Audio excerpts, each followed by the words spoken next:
going to be talking about the slightly famous Radio Shack Optimus CD-3400 portable CD player. But before I get to that, talk a little bit about the history of Radio Shack itself.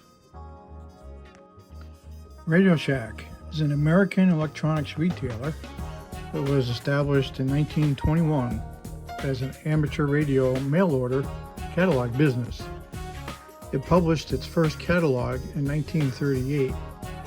It opened its first retail store in Boston, Massachusetts.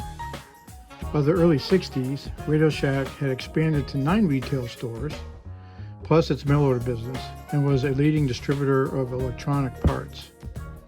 Charles Tandy bought the essentially bankrupt company in 1963 and brought it under the Tandy Corporation banner.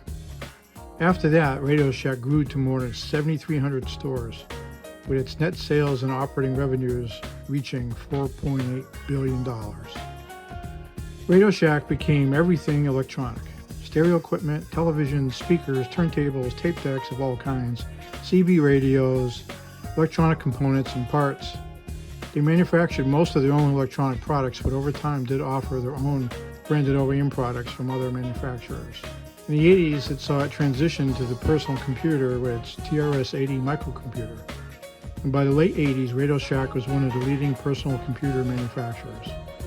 In the 90s, the personal computer industry became commoditized, with only a handful of survivors, and Tandy wasn't one of them.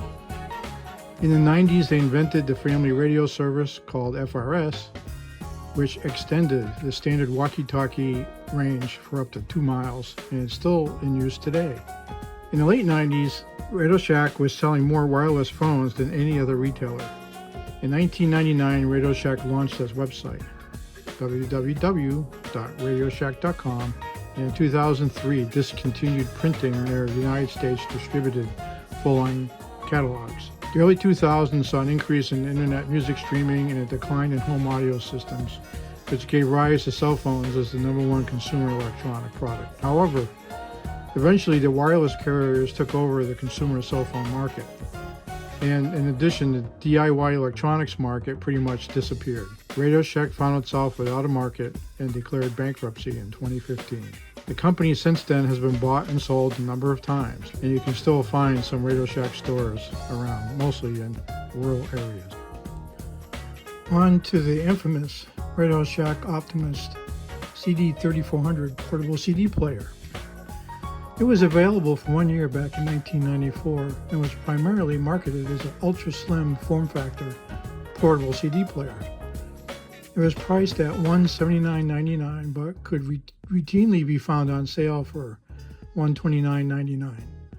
It featured a 1-bit DAC, 8x oversampling, ultra-thin case, programmable memory, built-in NiCad battery charger, and a somewhat unusual audio output topology, which included line, headphone, and digital outputs.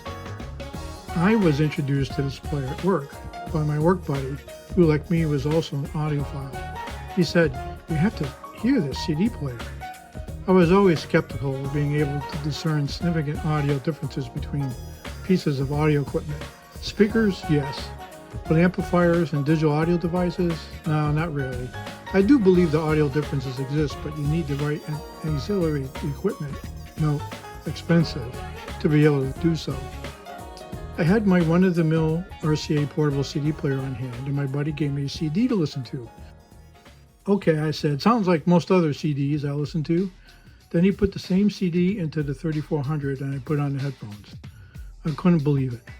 The soundstage expanded dramatically and the depth was amazing. I was literally dumbfounded. I put the CD back into my RCA unit and all that soundstage and depth was gone. I, of course, immediately purchased one that week. I don't believe that I've ever heard a dramatic sound difference comparing audio components than I did that day.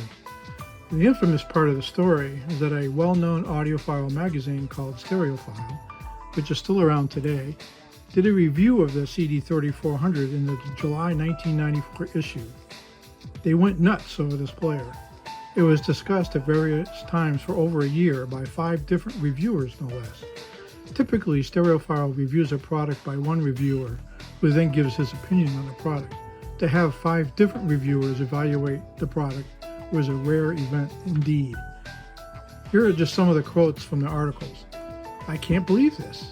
The sound just opened up much more air there. The difference in bloom was breathtaking. It was grand and glorious, but not before I used the 3400. I listened to disc after disc into the wee hours of the morning. Of course, some recordings were better than others, but the soundstage was breathtaking on most of those I listened to.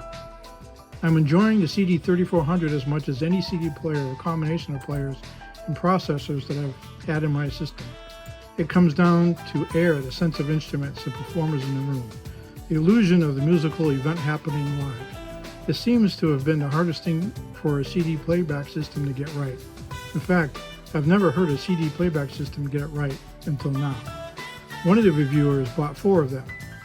Although the analog outputs were good, the real benefit of the player seemed to be in using it as a CD transport, utilizing the digital output to connect to high-end processors and DDA converter boxes. To be fair, a couple of reviewers had a so-so opinion of the player. Good, but not great. Needless to say, the impact it had on the audiophile market was amazing. I believe this was the only Radio Shack product ever to have an audiophile recommendation. Jump forward to today. I took my player out of storage to give it a spin. Inserted disc, and it would not index any CD that I had. Okay, cleaned optical lens with some isopropyl alcohol. It must be dirty. No dice. Still wouldn't load the disc. I took it apart, made some adjustments based on the service manual. Now it would load the disc index, but it wouldn't play.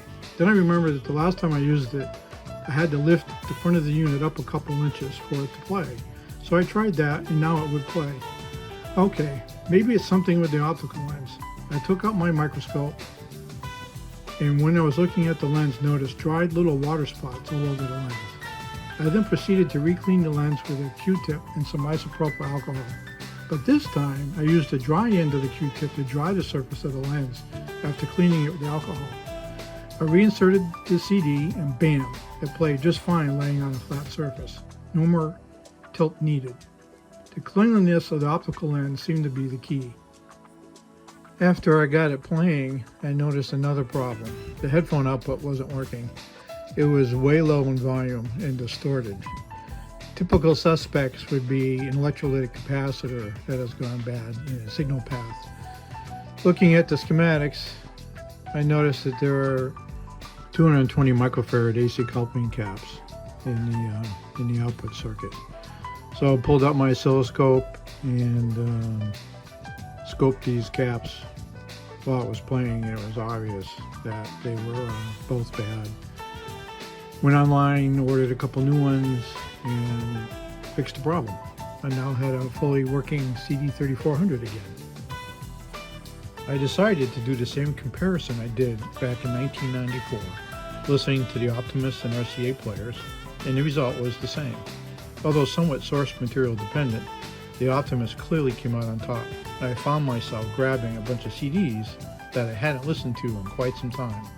They sounded amazing, and I was thoroughly enjoying them, clearly much better than the homogenized streaming versions that we seem to be accustomed to these days. In summary, the CD-3400 is still a great little CD player, 30 years later. Thanks for watching.